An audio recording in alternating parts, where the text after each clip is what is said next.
Yo, what is going on, guys? And welcome back to 365 Analytics. And what a weekend it was. A days of college basketball, 12 hours a day, non-stop men's hoops during March Madness. Fun weekend always, some of the funnest sports days of the entire year, with the Thursday and Friday of the round of 64 and the Saturday and Sunday of the round of 32. I watched probably 48 hours of college basketball this weekend through Thursday, Friday, Saturday, and Sunday. But here we are. It is Tuesday when I'm uploading this. It's Monday night when I am recording this. And we're going to do a little bit of a Sweet 16 preview. I'm going to do a second chance bracket on the ESPN Tournament Challenge, as well as give you guys a bracket update of my original bracket and how it stands. So, yeah, if you guys do enjoy, please like, subscribe. That would all be greatly appreciated. One thing I do want to say before we get into this is the video I made last week, the my March Madness bracket, and kind of went over my entire bracket. It did very well. It was my best video that I've ever had in terms of interactions wise and views wise. So, everybody left a comment, everybody left a like. I really appreciate it, and I appreciate the exposure and like the support on the video. So I really do. So thank you guys all for that. But we're gonna get right into this. The second chance bracket, Sweet 16, Elite 8, all the way through the new my prediction for the Final Four. So we're gonna start with the South region of the Sweet 16. We have Auburn and Michigan. Obviously, Auburn, the number one overall seed. They beat Alabama State and Creighton to get here, as well as Michigan, who sneaked past UC San Diego and beat Buzz Williams and Texas A&M. The two Michigan big men might give problems for Auburn, but I think Janai Broom, Bruce Pearl, and the crew will be ready. Janai Broom, Player of the Year candidate, obviously matches up with Michigan's bigs well. Auburn was my original champion, as you guys are going to see, and I'm going to stick with them here. I think they take a trip to the Elite Eight in the South region. One seed goes to the Elite Eight. Then you look at Ole Miss, Michigan State. Very, very good matchup. I mean, Ole Miss has been lighting it up. They have like a 20 plus point lead versus UNC Tar Heels. Almost blew it, but they still won the game. Chris Beard had them ready. Then they went up against Iowa State, given a little bit of a depleted Iowa State team. They've been dealing with some injuries, but then they beat them. They punched a ticket to the Sweet 16, as well as Michigan State. They've had some close games, but you do not bet against Tom Izzo in March. I mean, they played close in some of these games. They played very very close, but New Mexico State had them in a dogfight in the first half and through a little bit of the second half, to be honest with you. But I'm still not betting against Tom Izzo. This is my original Elite Eight pick, and I'm gonna stick with it. Give me Tom Izzo and the Spartans to play Auburn in the South region. Then you go down to the West region. It is the Florida Gators, led by Walter Clayton, and the Maryland Terps, who won an absolute thriller last night against the Colorado State Rams. Colorado State hit a three late to lead, and then Maryland won it at the buzzer. I think Maryland could win this game. I do not, like in my original bracket, I did not predict Florida to go to the Final Four. UConn had them on the ropes and played a very, very damn good game, but Dan Early does things like that in March. I still think highly of the Gators. I could see an upset here, but I'm going to stay with the Gators, and I'm going to have them punching a ticket to the Elite Eight. And then you go to number 3, Texas Tech versus number 10, Arkansas, and John Calipari, who punched a ticket to the Sweet 16. I made a video about last month, I think it was in February. I thought Arkansas could be dangerous in March. I like Calipari's odds against some of these teams. They started 0-5 in SEC play, climbed all the way back through injuries. Boogie Flans played well, and the entire Arkansas team has played well while John Calipari knocked off Bill Self and Rick Pitino in back-to-back games to punch a ticket to the Sweet 16. I will say this. In the West region, I think one of Maryland or Arkansas is going to win. My bet on it, I am going to take the hot hands. I'm going to ride John Calipari again. And I think the Arkansas Razorbacks punch a ticket to the Elite Eight. You got to pick Cinderella. It's March, baby. We're going to go with the Razorbacks for another game. Then you go to the East region, where it is the Duke Blue Devils taking on the Arizona Wildcats. Duke, they look good. They look good. They look absolutely unstoppable. Blew Baylor out of the water. I mean, that's expected, though. Duke's great. Tyrese Proctor has shot the lights out in the past few games. Cooper Flag is Cooper Flag still. He looks like he hasn't skipped a beat since the injury. And Duke is rolling, 1 seed in the East versus number 4 Arizona, who Caleb Love has some history of the Duke Blue Devils when he was at University of North Carolina. Played a damn good game against Oregon. Arizona can play defense, they can rebound, they can score. I like the way they match up with Duke. I would not be surprised to see an upset here as well. But I'm going to take the Duke Blue Devils to advance. And then we have BYU versus Alabama. Great run for BYU. Great run. They beat VCU and they beat Wisconsin. They knocked off John Tonje when he scored 40. Great run, but I do not think with the way that Alabama's playing, like the X factors for them, Mark Sears is obviously their best player. He's an All-American. He can shoot the lights out. He's their best player. But their X factors, Grant Nelson, his health is a big thing. He's been healthy. He is a difference maker for them. Mohamed Diabate, if he is on, Alabama is on. And I think Alabama advances. It ends there for BYU and give me Alabama. Then we're going to go to the Midwest. Houston and Purdue. You see Houston versus Purdue. Kelvin Sampson and the Cougars beat Gonzaga. They're now here. Purdue has knocked off High Point, who I picked High Point to upset them, and they beat McNeese and Oricon. I've never been a believer in Purdue this year. I think Braden Smith's great. I mean, Trey Kaufman-Renn, he can rebound, he can score. They got a good squad, but it's not enough for LJ Cryer and the Cougars. Give me Houston to go to the Elite Eight. And then Kentucky versus Tennessee SEC matchup. Mark Pope has brought all of these guys to the Sweet 16 as well as it's kind of crazy because we saw Kevin Young with BYU go to the Sweet 16.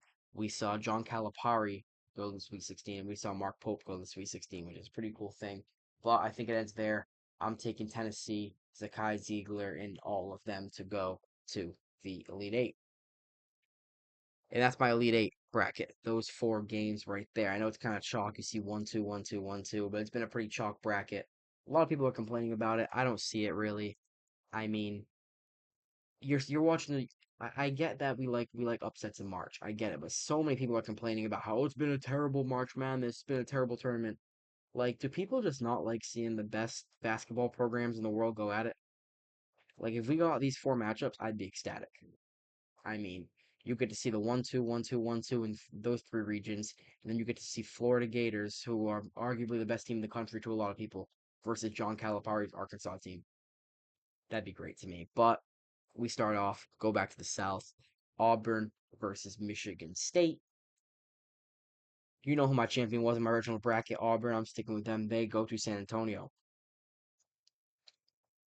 Michigan State doesn't shoot well enough to beat Auburn, I don't think. They just have too much. You look at Florida versus Arkansas. Again, I think it ends here for John Calipari and the Razorbacks. Great year nonetheless. Give me Walter Clayton and the boys. You go to Duke, Alabama. Cooper Flag, Tyrese Proctor versus Mark Sears and Grant Nelson. And 2 great coaches in John Shire and Nate Oates. This will be a great game. This will be a close game. But it just seems like a Duke year. They're absolutely rolling through the East region. And I'm going to go with them again. I'm going to pick 3-1 seeds, so it's pretty disappointing. But we go to the Midwest region. If you guys saw my original bracket, who did I have going to the Final Four in the Midwest? I have Zakai Ziegler and the Tennessee Volunteers, and I am sticking with that. Give me the Tennessee Volunteers to knock off Kelvin Sampson's Cougars. Then you get to the Final Four, 3-1 seeds and a 2. A pretty chalk bracket from start to finish, but I mean, if you guys saw my original bracket, you probably know where I'm going with this. I'm taking the Auburn Tigers from the left side, and I'm taking the Tennessee Volunteers from the right side. My championship pick the entire time, and I'm picking the Auburn Tigers to win it all, and I am riding with them. How many points will be totally scored in the national championship game? Let's say 158. I don't know, weird number. 158, you see an SEC tournament rematch there. Two of the best teams in the entire country all year long. An SEC matchup for my second chance bracket. And overall, a very, very intriguing Sweet 16 and Elite Eight. So it will be some good basketball programs going up against each other for the remainder of this tournament. Obviously, we have the Sweet 16 and Elite Eight this upcoming weekend. Then the weekend after that on Saturday night, we have the Final Four, two matchups in the Final Four. And then on the Monday night, you have the national championship game. So should be a fun finish of the tournament. I can almost guarantee we're gonna get two damn good basketball programs in the national championship. So yeah, that's my second chance bracket and overall a preview of the Sweet 16. Now I'm gonna switch it over to my original bracket and give kind of an update on that, how I did and what I think about it. So yeah, here is my original bracket. We are through two rounds, obviously, to the round of 32 and the round of 64 are done. So overall, not very good, but is it ever going to be? I can say one thing. It was better than last year. Last year was an absolute disaster for me. And it was a little bit better this year. Still not great. We have two Final Four teams, obviously, as you can see right there, already done, which is never a good sign after the first weekend to have two Final Four teams done. But let's start off with the South region. To be honest with you, I did damn well in this region. The only thing I missed on was literally the Ole Miss Rebels. The only thing I was wrong about, I nailed this quadrant right here. These four matchups absolutely nailed. Picked Auburn, Michigan. My winner, that's Auburn still. This quadrant, though, I nailed three of these games: New Mexico, Michigan State, Iowa State. Nailed it. I picked UNC over Ole Miss. Chris Beard's boys beat them. They played Iowa State. And then, even then, Ole Miss beat Iowa State. So they won two games I didn't expect them to. You go to the West region, the definition of a disaster. It goes from great in the South region to absolutely terrible in the West region. Florida Yukon got that correct. I picked the Memphis Tigers to go all the way to the Elite Eight. I said how I believe in PJ Haggerty last video, and he did not deliver. The Memphis Tigers did not deliver. Penny Hardaway in March. Do not know why I put my stake in him. Maryland beat Grand Canyon.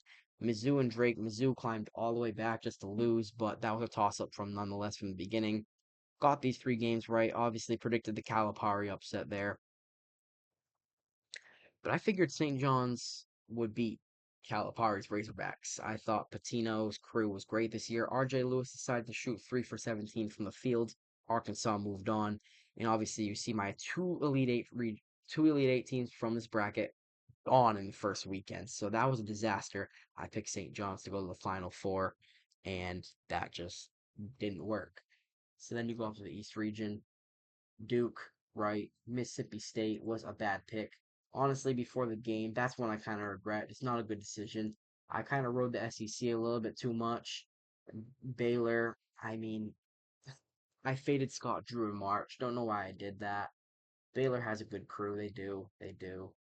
Again, right here, just this might be my dumbest decision of all time. I have no idea why I picked Liberty over Dana Altman and the Ducks. I mean, Dana Altman, experienced coach. It's March now. He's not losing a first round game to the Liberty Flames. That was a terrible decision looking back on it, but I lost it nonetheless. Arizona, BYU, Wisconsin, I picked correctly, and then St. Mary's, Alabama.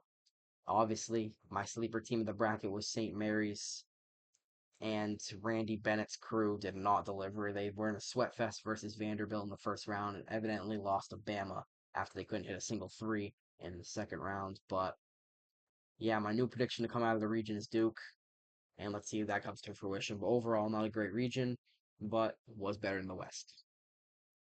Then you go to the Midwest region. Houston Gonzaga, correct on that. I picked Clemson in High Point. It was actually the opposite. It was Purdue and McNeese.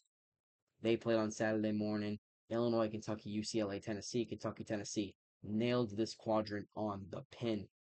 Then I have Houston, Tennessee in the Elite Eight. I actually think that will come to fruition. I think Tennessee's going to beat Kentucky, and I think Houston's going to beat Purdue. So I think that's going to come to fruition and be a 1-2 matchup in the Elite Eight there. But my my national championship prediction was Auburn, Tennessee. That game, and I'm sticking with that. I still believe it's going to come true. I like what Auburn's building. I really do. They can shoot the lights out. They can score. They can play defense with Janai Broom. Bruce Pearl is a damn good head coach. And you look at Tennessee, I mean, Rick Barnes' boys, Zakai Ziegler, Chaz Lanier, like they can shoot, they can play defense, they can do everything you want them to do. So I have a 1-2 in the national championship game. So yeah, that's a little bit of a bracket update. And yeah, that's gonna do it for this video pretty much. I will be back next week with a Final Four preview. Obviously, we have the Final Four next Saturday. So yeah, if you guys did enjoy, please like, subscribe. That would all be greatly appreciated. And I will see y'all next time.